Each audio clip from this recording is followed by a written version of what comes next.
当年我曾副业接手台湾，但你们知道吗？我面对的不是稳定的企业，我面对的是四面受敌。用舞台剧演艺开台3成之一的地景，还有民政王妃来跳舞。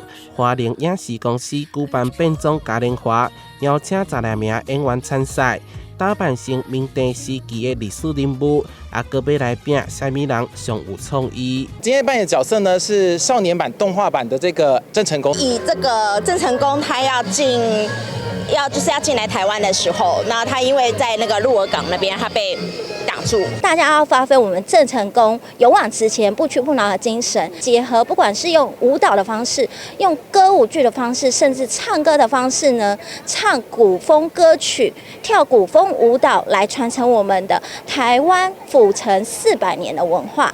郑成功在台湾历史上意义重大，尤其今年是台南400。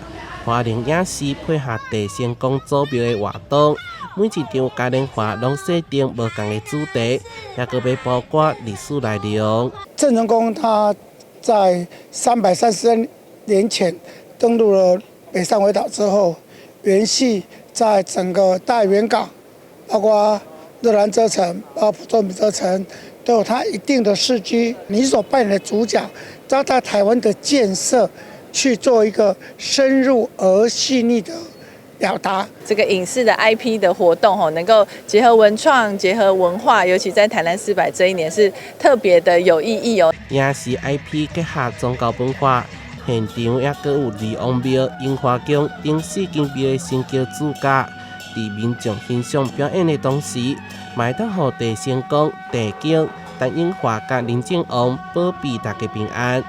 台南新闻所发采访报道。